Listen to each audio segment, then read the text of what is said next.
নমস্কার বন্ধুরা, রূপ রান্নাঘরে আরও একটি নতুন পর্বে সবাইকে স্বাগতম। এখানে আমি প্রতিদিন নতুন নতুন রান্না শেয়ার করি। আজ আমি ঘরোয়া মশলায় তেলকই বানিয়ে দেখাবো। তাহলে শুরু করি। কিছু কই মাছ আমি কেটে ধুয়ে নিয়ে চলে এসেছি। লবণ হলুদ দিয়ে ভালো করে মেখে নেব মাছটা।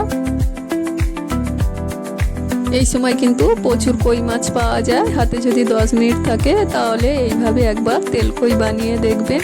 আমার প্রত্যেকটা মাছে কিন্তু ডিম হয়েছে। সবগুলো মাছ এরকমই ডিম হয়েছে। দেখুন কত সুন্দর, সব মাছেই ডিম হয়েছে।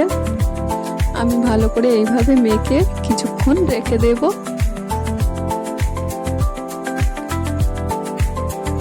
এই ফাঁকে আমি দেখে নেব কি কি মশলা লাগবে। পেঁয়াজ বাটা, আদা বাটা, চাল মগজ আর সর্ষে একসঙ্গে বাটা, কাঁচা লঙ্কা চিড়ে নিয়েছি, হলুদ লবণ লঙ্কা। এরপর আমি গ্যাসের কাছে চলে যাব। একটা কড়া বসিয়ে দেব, কিছুটা তেল দিয়ে দেব। তেলটা একটু গরম হলেই মাছগুলো পরপর দিয়ে দেব। মাছগুলো ভালো করে এইভাবে উল্টে পাল্টে একটু ভেজে নেব। মাছটা কিন্তু খুব বেশি কড়া করে ভাজতে হবে না, একটু হালকা ভাজলেই হবে। কই মাছ খুব বেশি ভাজলে ভালো লাগে না। মাছগুলো আমার ভাজা হয়ে গেছে, তুলে নেব। ওই মাছ ভাজার তেলেই আমি কালো জিরে আর কাঁচা লঙ্কাটা দিয়ে দেব। এরপর পেঁয়াজ বাটাটা দিয়ে দেব।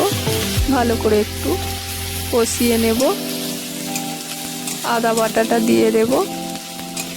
আবারও একটু কষিয়ে নেব।